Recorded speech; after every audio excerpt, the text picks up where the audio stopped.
Maricel sa bahay. Nagulat ho ako, takala ko kung sinong maniningil ng utang. Ay, ang alam ko, wala na akong utang. Ang utang ko ay utang na loob. E di, in-interview nga ako niya. Ako naman ay hindi ko sukat akalain. Ako pala ay siyang tutulong sa akin. Kasama ang kanyang Kuya Bal. Yan lang ang masasabi ko. Dalangin ko sa may kapal na sana naman ay wag akong pabayaan. At lagi iligtas sila sa kapahamakan. At ligtas din sa lahat ng masakit sa kanilang katawan. Ako po ay talagang sagad kong manalangin. Araw-araw po ako nadalangin. Na ang tanging dalangin ko ay bigyan ako ng mahabang buhay pa kahit ako matanda na. May mga inipon na akong kalakal. Akala mo ha, nangalakal pa uli ako. Sayang eh. Pag walang pera, dadalhin ko na. Alam mo na ako nangangalakal noon. Bit-bit ko yun. May tungkod pa ako. Sabi nila, ano ka na naman dyan? Sabi ng mga nandyan, no? Kaya na ako yung magkameron ng swerteng ganito. Araw-araw ay ako tinitingnan. Tingnan ko nga ang bahay mo. Maganda na ng bahay mo. Sabi ko, siyempre naman. Naway, ano masasabi, mangalakal ka pa? Eh, siyempre naman. Pag wala ba akong pambili ng ulam, ay di, mangalakal ako para may pambili ako ng, halimbawa, itlog.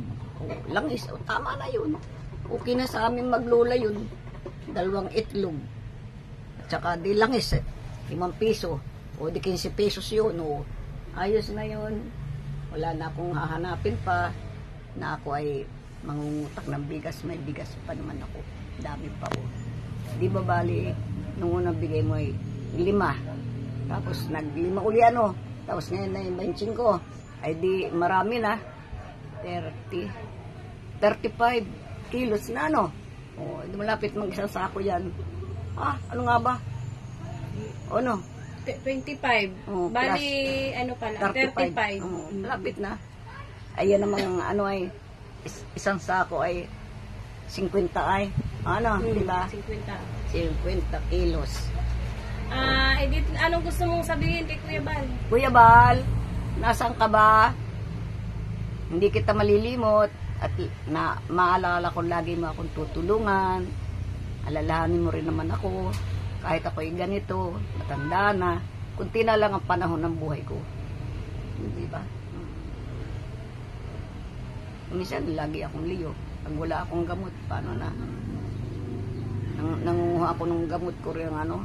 Huwag ka na yung magpapawala ng Losartan. Dapat araw-araw ka na inom.